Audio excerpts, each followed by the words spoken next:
The Long March was a military retreat undertaken by the Red Army of the Communist Party of China, the forerunner of the People's Liberation Army, to evade the pursuit of the Kuomintang army. There was not one long march, but a series of marches, as various communist armies in the south escaped to the north and west. The best known is the march from Jiangxi province, which began in October 1934. The First Front Army of the Chinese Soviet Republic, led by an inexperienced military commission, was on the brink of annihilation by Generalissimo Chiang Kai-shek's troops in their stronghold in Jiangxi province. The Communists, under the eventual command of Mao Zedong and Zhou Enlai, escaped in a circling retreat to the west and north, which reportedly traversed over 9,000 kilometers over 370 days. The route passed through some of the most difficult terrain of western China by traveling west, then north, to Shaanxi. The Long March began Mao Zedong's ascent to power, whose leadership during the retreat gained him the support of the members of the party. The bitter struggles of the Long March, which was completed by only about 1/10 of the force that left Jiangxi, would come to represent a significant episode in the history of the Communist Party of China, and would seal the personal prestige of Mao and his supporters as the new leaders of the party in the following decades. However, the true role of Mao in the Long March remains disputed, with many claims that Mao's role was heavily exaggerated and certain events in the Long March entirely fabricated. Timeline: 1930, unofficial founding of the Jiangxi Euro-Fujian Soviet by Mao Zedong and Zhou. Delaware, 1931, December, Zhou Enlai arrives in region and replaces Mao as leader of the CCP. 1932, October, at the Ningde Conference, major CCP military leaders criticize Mao's tactics. Mao is demoted to figurehead status. 1933, Bo Gai and Otto Braun arrive from the USSR, reorganize the Red Army, and take control of party affairs. They defeat four encirclement campaigns. 1933, September 25, start of the 5th encirclement campaign. Bo and Braun are defeated. 1934, October 16, breakout of 130,000 soldiers and civilians led by Bo Gai and Otto Braun, beginning the Long March. 1934, November 25 to December 3, Battle of Xiang River. 1935, January 15 to 17, Zhou Conference. The leadership of Bo and Braun is denounced. Zhou becomes the most powerful person in the party. Mao becomes Zhou's assistant. 1935, July, troops under Zhou and Mao meet with Jiang Guotai's troops. The two forces disagree on strategy, and separate. 1935, April 29 to May 8, crossing of the Jiangxi River, a major tributary of the Yangtze. 1935, May 22, High alliance with the Yi people. 1935, May 29, CCP forces capture Luding Bridge. 1935, July, CCP forces cross the Jade Dragon Snow Mountains. 1935, August, CCP forces cross the Zoiga Marsh. 1935, September 16, CCP forces cross the Lazigo Pass. 1935, October 22, Union of the three armies in Shaanxi, and of the Long March. 1935, November, Mao becomes leader of the CCP. Zhou becomes Mao's assistant. Background: the Red Army in 1934. Although the literal translation of the Chinese Ng is a Euro-OE Long March a Euro, official publications of the People's Republic of China refer to the Long March of the Red Army. The Long March most commonly refers to the transfer of the main group of the First Red Army, which included the leaders of the Communist Party of China, from Yudu in the province of Jiangxi, to Yan'an in Shaanxi. In this sense, the Long March lasted from October 16, 1934 to October 19, 1935. In a broader view, the Long March included two other forces retreating under pressure from the Kuomintang, the Second Red Army and the Fourth Red Army. The retreat of all the Red Armies was not complete until October 22, 1935, when the three forces linked up in Shaanxi. The divisions of the Chinese Workers' and Peasants' Red Army were named according to historical circumstances, sometimes in a non-consecutive way. Early communist units often formed by defection from existing Kuomintang forces, keeping their original designations. By the time of the Long March, numerous small units had been organized into three unified groups: the 1st Red Army, the 2nd Red Army and the 4th Red Army.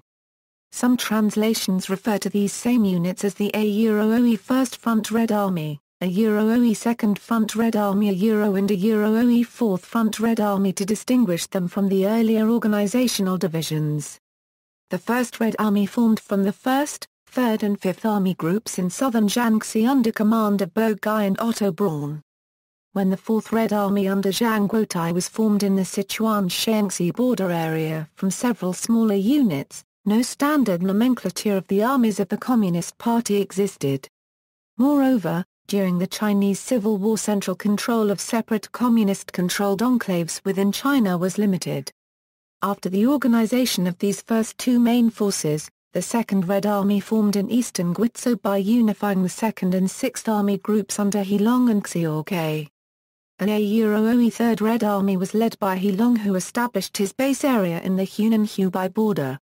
By 1932 his forces were soundly defeated and in October 1934 merged with the 6th Army Corps led by Xiaokai to form the 2nd Red Army. The three armies would maintain their historical designation as the 1st, 2nd and 4th Red Armies until Communist military forces were nominally integrated into the National Revolutionary Army, forming the 8th Route Army and the new 4th Army, during the Second Sino-Japanese War from 1937 to 1945. Civil War. The Communist Party of China, founded in 1921, by Chen Duxiu with Soviet support, initially collaborated with the Chinese Nationalist Party or Kuomintang, founded by the revolutionary Republican Sun Yat-sen. After the unexpected death of Sun in March 1925, a power struggle within the KMT favored Chiang Kai-shek, whose northern expedition forces succeeded in wresting control of large areas of China from local warlords, establishing a unified government in Nanjing in April 1927. Unlike other nationalist leaders, like Wang Jingwei, Chiang was hostile to continued collaboration with the Communists. This initial period of cooperation to unify China and end the unequal treaties broke up in April 1927 when Chiang Kai-shek struck out against the Communists. Unsuccessful urban insurrections and the suppression of the Communist Party in Shanghai and other cities drove many party supporters to rural strongholds such as the Jiangxi Soviet organized by Mao Zedong. By 1928, deserters and defecting Kuomintang army units, supplemented by peasants from the Communist Rural Soviets, formed the Chinese Workers' and Peasants' Red Army. The ideological confrontation between the CCP and the KMT soon evolved into the first phase of the Chinese Civil War. The Jiangxi Soviet. By 1930, the Communist Red Army had established the Chinese Soviet Republic in the provinces of Shaanxi and Fujian around the city of Rujin, including industrial facilities. After the establishment of the Jiangxi Soviet, Mao's status within the party declined. In 1930, Mao claimed a need to eliminate alleged KMT spies and anti-Bolsheviks operating inside the Jiangxi Soviet and began an ideological campaign featuring torture and guilt by association, in order to eliminate his enemies. The campaign continued until the end of 1931, killing approximately 100,000 people and reducing the size of the Red Army from 40,000 to less than 10,000. The de facto leader of the party at the time, Zhou Enlai, originally supported Mao's purges as necessary to eliminate KMT spies. After Zhou arrived in Jiangxi in December 1931, he criticized Mao's campaigns for being directed more against anti-Maoists than legitimate threats to the party, for the campaign's general senselessness, and for the widespread use of torture to extract confessions. During 1932, following Zhou's efforts to end Mao's ideological persecutions, the campaigns gradually subsided. In December of 1931, Zhou replaced Mao Zedong as secretary of the First Front Army and political commissar of the Red Army. Liu Boheng, Lin Biao and Peng Duo all criticized Mao's tactics at the August 1932 Ningde Conference. The most senior leaders to support Mao in 1932 were Zhou Enlai, who had become disillusioned with the strategic leadership of other senior leaders in the party, and Mao's old comrade, Zhou. Zhou's support was not enough, and Mao was demoted to being a figurehead in the Soviet government, until he regained his position later, during the Long March. Chiang's encirclement campaigns. In early 1933, Bogai arrived in Jiangxi with the German Kuomintang advisor Otto Braun and took control of party affairs. Zhou at this time, apparently with strong support from party and military colleagues, reorganized and standardized the Red Army.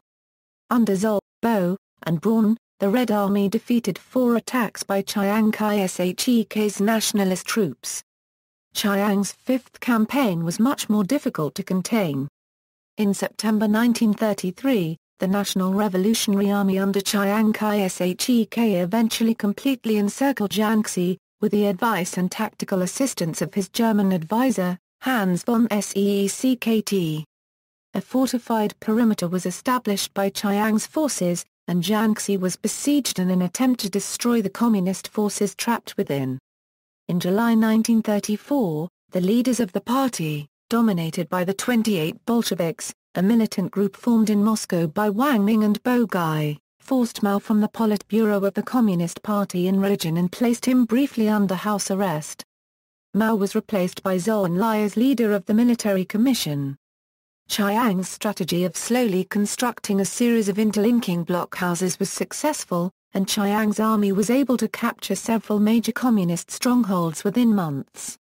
Between January and March 1934, the nationalists advanced slowly. Bo and Braun continued to employ orthodox military tactics, resulting in a series of defeats and heavy communist casualties. In October 1934, KMT troops won a decisive battle and drove deep into the heart of the Central Soviet area. When region became exposed to KMT attack, party leaders faced the choice of either remaining and perishing or of abandoning the base area and attempting to break through the enemy encirclement. In August 1934, with the Red Army depleted by the prolonged conflict, a spy, Mo Xiong, who had been placed by Zhou Enlai in the KMT army headquarters in Nanking, brought news that Chiang Kai-shek was preparing a major offensive against the communist capital, Regin. The communist leadership decided on a strategic retreat to regroup with other communist units, and to avoid annihilation. The original plan was to link up with the Second Red Army commanded by He Long, thought to be in Hubei to the west and north. Communications between divided groups of the Red Army had been disrupted by the Kuomintang campaign. During the planning to evacuate Shaanxi, the First Red Army was unaware that these other communist forces were also retreating westward.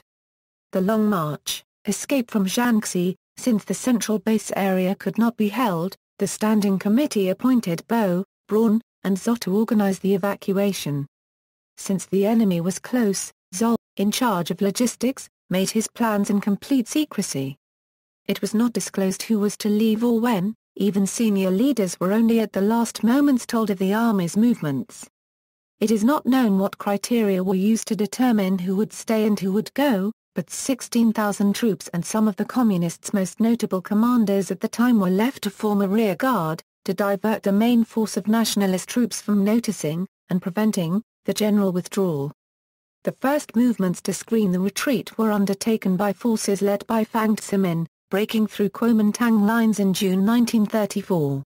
Although Fang Ximin's troops were soon destroyed, these movements surprised the Kuomintang, who were numerically superior to the Communists at the time and did not expect an attack on their fortified perimeter.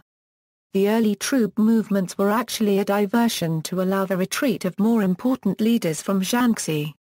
On October 16, 1934, a force of about 130,000 soldiers and civilians under Bogai and Li Di attacked the line of Kuomintang positions near Yudu. More than 86,000 troops, 11,000 administrative personnel and thousands of civilian porters actually completed the breakout. The remainder, largely wounded or ill soldiers, continued to fight a delaying action after the main force had left, and then dispersed into the countryside. Several prominent members of the Chinese Soviet who remained behind were captured and executed by the Kuomintang after the fall of Regin in November 1934, including Kukubai and the youngest brother of Mao Zedong, Mao Zedong. The withdrawal began in early October 1934.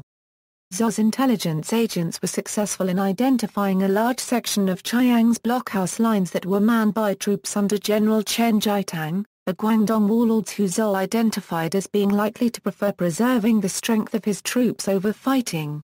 Zhou sent Pan Hanyan to negotiate for safe passage with General Chen, who subsequently allowed the Red Army to pass through the territory that he controlled without fighting. The Red Army successfully crossed the Xinfeng River and marched through the province of Guangdong and into Hunan before encountering the last of Chiang's fortifications at the Xiang River. After passing through 3 of the 4 blockhouse fortifications needed to escape Chiang's encirclement, the Red Army was finally intercepted by regular nationalist troops, and suffered heavy casualties. Of the 86,000 communists who attempted to break out of Jiangxi with the First Red Army, only 36,000 successfully escaped. Due to the low morale within the Red Army at the time, it is not possible to know what proportion of these losses were due to military casualties, and which proportion were due to desertion. The conditions of the Red Army's forced withdrawal demoralized some communist leaders, but Zhou remained calm and retained his command. Most communist losses occurred over only 2 days of heavy fighting, from November 30 to December 1, 1934. Determining the direction of the Red Army, after escaping Chiang's encirclement, it was obvious to party leaders that Chiang was intent on intercepting what remained of the Red Army in Hunan, and the direction of the Red Army's movements had to be reconsidered. The plan to rendezvous and join He Long's army in Hunan had become too risky.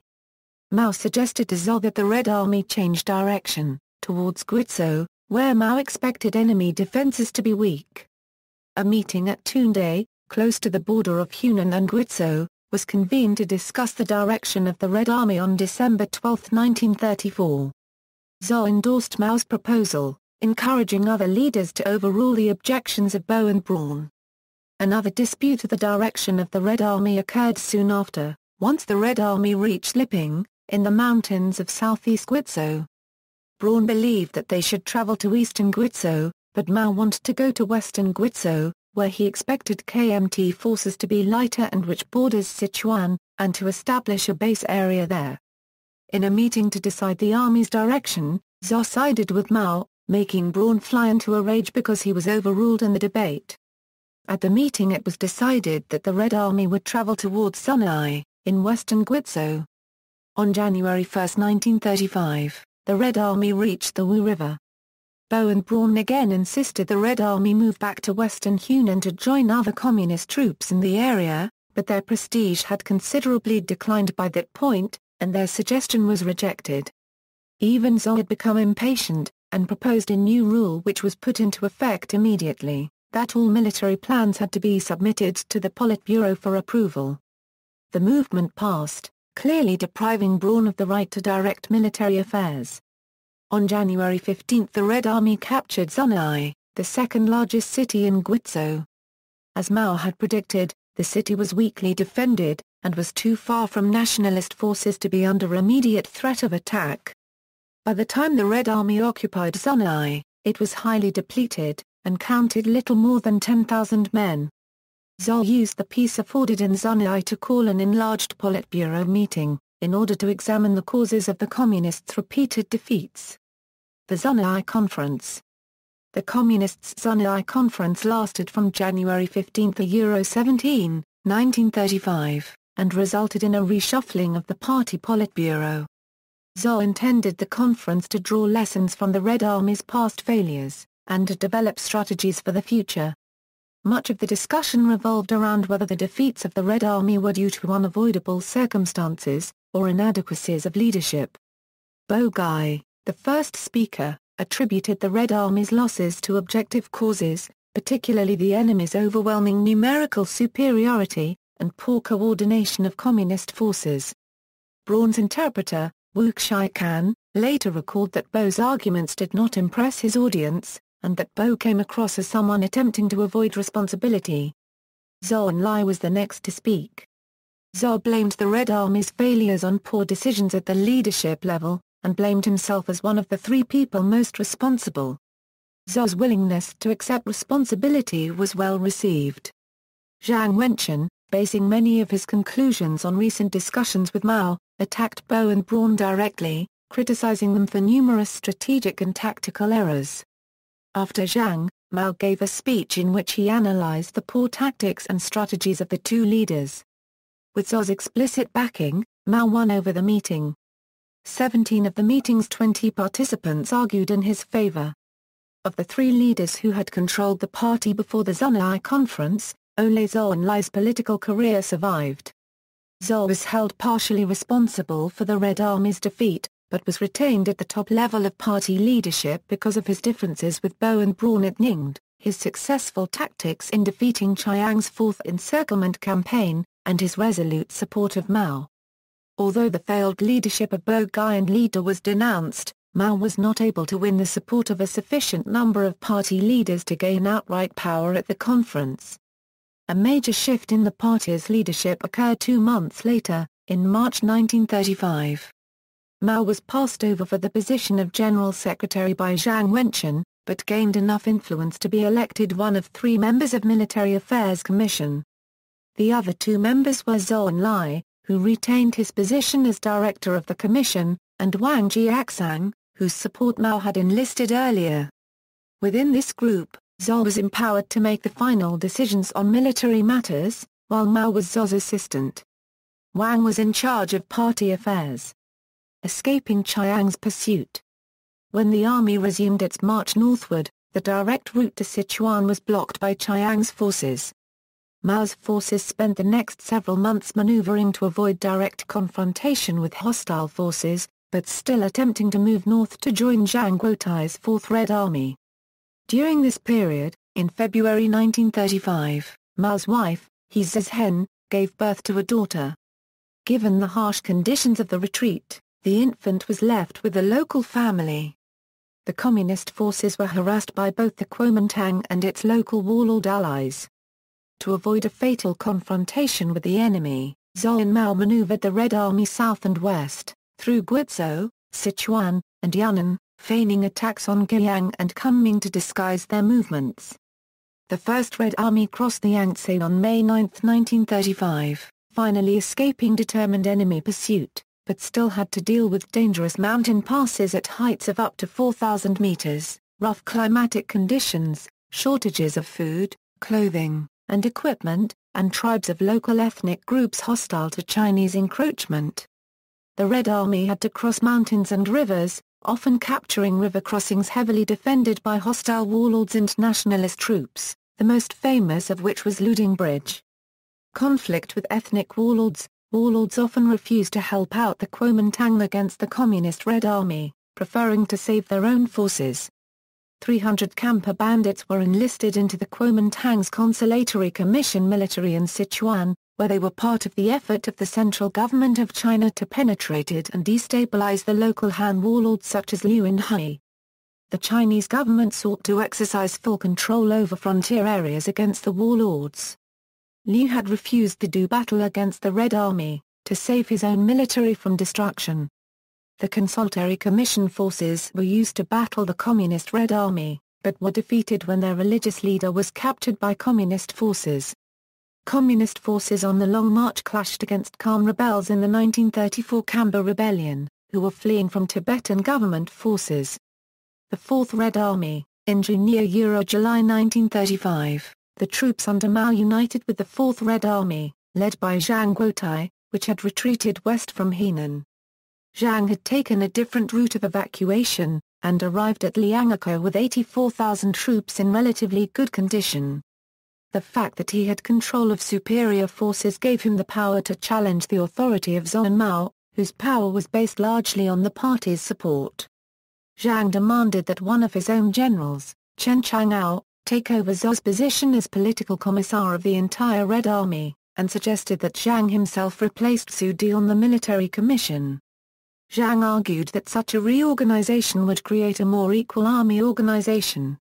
On July 18, Zhou relinquished his position as political commissar, and several leading positions were taken over by generals of the Fourth Red Army. These changes had no long-term significance because Jiang and Mao disagreed with the direction of the army. Jiang insisted on going southwest, while Mao insisted on going northwards, towards Shaanxi. No agreement was reached, and the two armies eventually split, each going their separate ways. Jiang Guotai's Fourth Red Army took a different route than Mao, traveling south, then west, and finally north through China. On the way, Jiang's forces were largely destroyed by the forces of Chiang Kai-shek and his Chinese Muslim allies, the Ma clique. The remnants of Jiang's forces later rejoined elements of the Second Red Army before eventually linking up with Mao's forces in Shaanxi.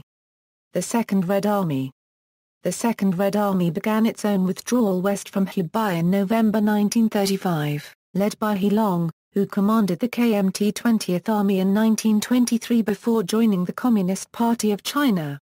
For retribution, Chiang Kai-shek had He Long's relatives executed, including 3 sisters and a brother. In 1932 he established a Soviet in the Hunan Jiangxi border area, and in August 1934 received command of the Second Red Army, establishing a base in Hubei. An advance party of the First Red Army called the Sixth Group, commanded by Xiao, was sent towards the Second Red Army 2 months before the beginning of the Long March. Xiao's force would link up with He Long and his army, but lost communication with the First Army that came behind. On November 19, 1935, the Second Red Army set out on its own long march. He Long's force was driven further west than the First Red Army, all the way to Lijiang in Yunnan province, then across the Jade Dragon Snow Mountain Massif and through the Tibetan highlands of western Sichuan. He Long and Xiao were married to sisters who also accompanied the army. He Long's wife, Jiangxi, carried the baby daughter she had given birth to 3 weeks before the retreat began. Jiangxi gave birth to a son in the desolate swamps of northern Sichuan. Forces of the Second Army detained 2 European missionaries, Rudolf Boschardt and Arnolis Heymann, for 16 months. Boschardt later related his account of the details of daily life on the Long March in a book. Union of the 3 armies, Mao's First Red Army traversed several swamps and was attacked by Muslim Hui Ma clique forces under generals Ma Bufang and Ma Beiqing.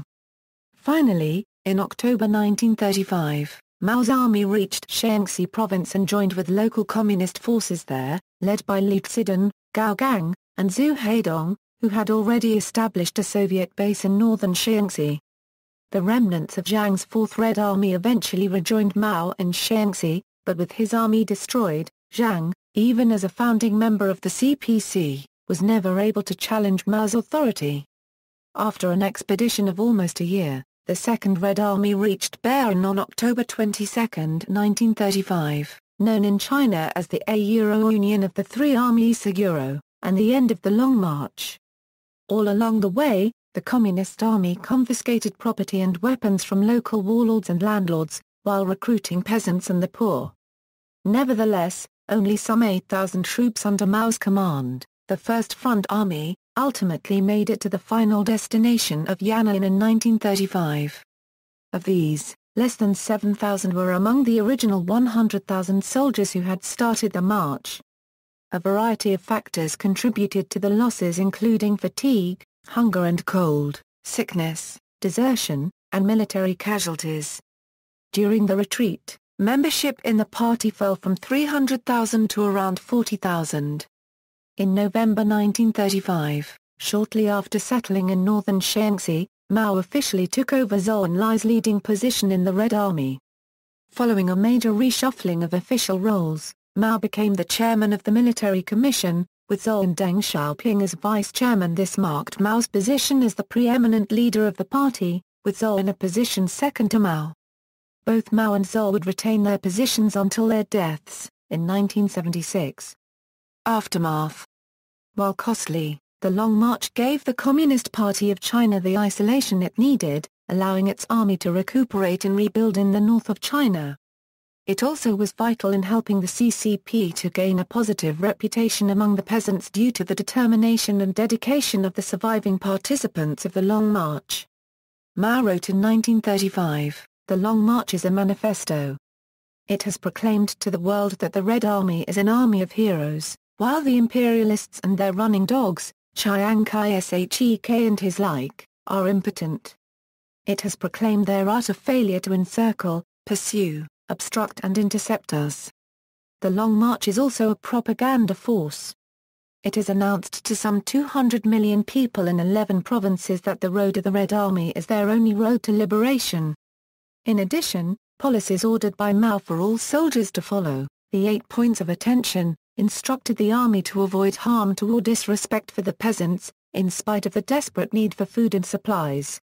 This policy won support for the communists among the rural peasants. Hostilities ceased while the nationalists and Chinese communists formed a nominal alliance during the Second Sino-Japanese War from 1937 until 1945. During these years, the Chinese Communist Party persevered and strengthened its influence. The Red Army fought a disciplined and organized guerrilla campaign against superior Japanese forces, allowing it to gain experience. Following the end of World War II, the resurgent Communist State Route Army, later called the People's Liberation Army, returned to drive the Kuomintang out of mainland China to the island of Taiwan. Since the establishment of the People's Republic of China in 1949, the Long March has been glorified as an example of the Communist Party's strength and resilience.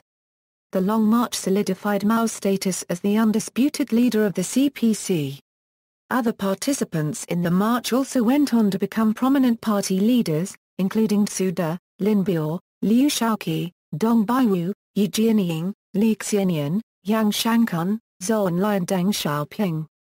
The Chinese government produced a movie in 2006, My Long March, relating personal experiences of a fictional participant in the Long March.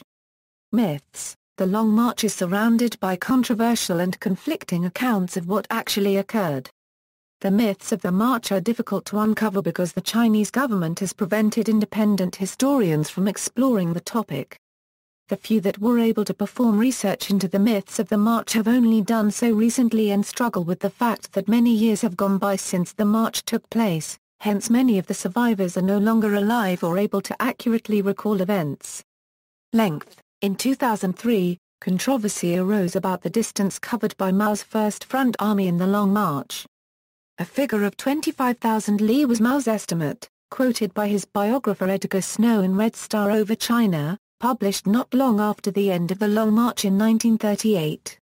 In 2003, two British researchers, Ed Jocelyn and Andrew McEwen, retraced the route in 384 days, and in their 2006 book The Long March estimated the march actually covered about 6,000 km. Jocelyn and McEwen conclude in their book that Mao and his followers twisted the tale of the Long March for their own ends. Mao's role was mythologized to the point where it seemed he had single-handedly saved the Red Army and defeated Chiang Kai-shek. Mao exaggerated, perhaps even doubled, the length of the march, they believe.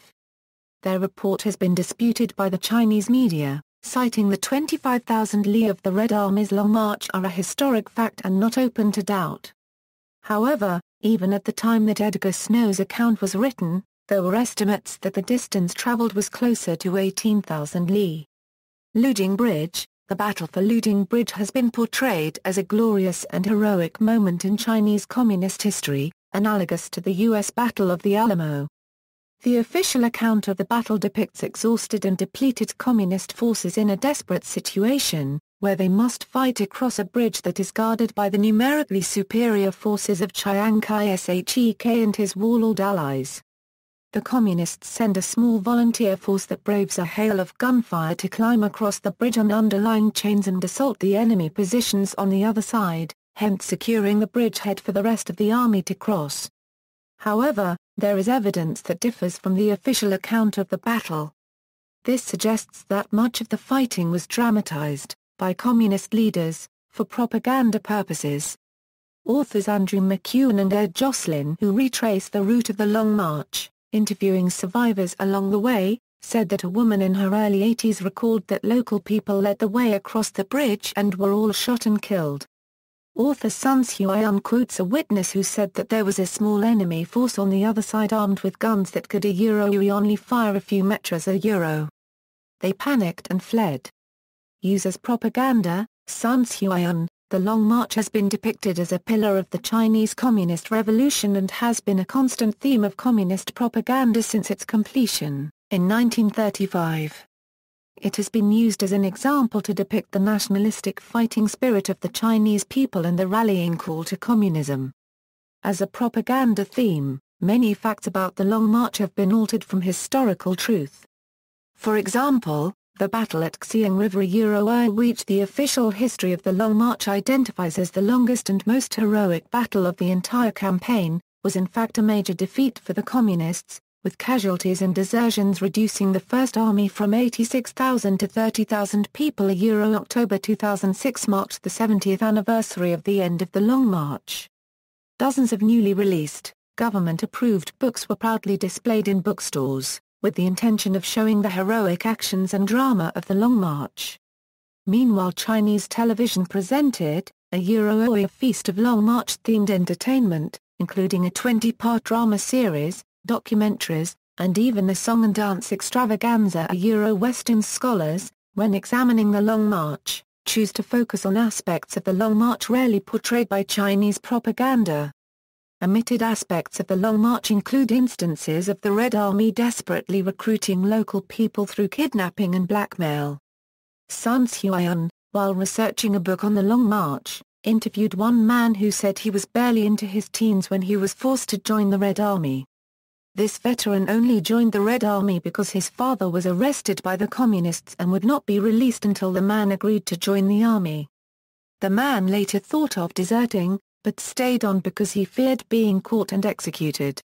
In order to escape starvation, the Red Army often stole food from villages in the remote locations it traveled through. Driven by desperation and hunger, Communist armies during the Long March sometimes took hostages for ransom. See also, National Revolutionary Army, List of battles of Chinese Civil War, History of China, History of the Republic of China, History of the People's Republic of China, People's Liberation Army, Whampoa Military Academy, Military of the Republic of China, Military of the People's Republic of China, Warlord Era, Footnotes. Further reading, Chang, Leung and Halliday, John. Mao, The Unknown Story. Alfred A. Knopf ppA 814 pages. ISBN A0-679-42271-4, Griffith, Samuel B. Yu Chi Chan by Mao Tse Tung. Dover Books on History ppA 128 pages. ISBN A0-486-44376-0. Jocelyn, Ed and McEwen, Andrew. The Long March. Constable and Robinson ppA 320 pages. ISBN A1-84529-255-3. Campen, Thomas. Mao Zedong, Zhou Enlai and the Evolution of the Chinese Communist Leadership. Nordic Institute of Asian Studies ppA 66 €83. ISBN A87-87062-76-3. King, Dean. Unbound, A True Story of War, Love, and Survival. Little, Brown and Company ppA 432 pages. ISBN A978-0-316-16708-6. Boschardt, Rudolf Alfred. The Guiding Hand, Captivity and Answered Prayer in China. Hodder and Stoughton ppA 192 pages. ISBN A978-0340175453. Salisbury, Harrison Evans. The Long March: The Untold Story. Harper and Row, New York ppA 419 pages. ISBN A0-06-039044-1. Xuan, Sun. The Long March, The True History of Communist China's Founding Myth. Anchor. PA 304. ISBN A0-307-27831-X. Snow, Edgar. Red Star Over China. Grove Press ppA 534 pages. ISBN A0-8021-5093-4. Whitson, William W. The Chinese High Commander. History of Communist Military Politics 1927 71. Praeger. ISBN A0-333-15053-8. Wilson, Dick. The Long March 1935, The Epic of Chinese Communism's Survival. Penguin Press pp. 283 pages. ISBN A0-14-006113-4. Yang, Benjamin. From Revolution to Politics, Chinese Communists on the Long March. Westview Press pp. 240 pages. ISBN A0-8133-7672-6. Young, Helen Praeger. Choosing Revolution, Chinese Women Soldiers on the Long March. University of Illinois Press, pp. 282 pages.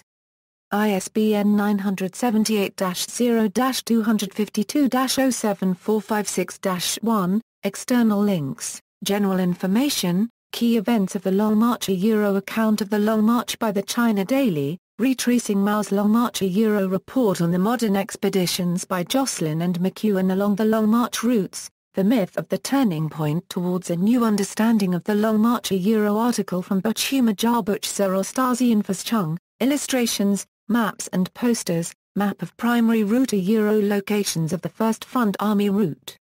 With dates, Long March routes of the Communist armies. Routes of the 1st, 2nd and 4th Front armies, site of the Zhou Conference. Photo and description of the building in which the landmark 1935 Politburo meeting was held, Luding Bridge. Chinese propaganda posters depicting the battle for Luding Bridge, commemorations, the Long March, 70 years on. Official Chinese website marking the 70th anniversary of Long March, marking the 70th anniversary of the victory of the Red Army's Long March. PLA Daily Web Portal, Art on a Long March. A contemporary art exhibition presented for the public at sites along the route of Mao's Long March.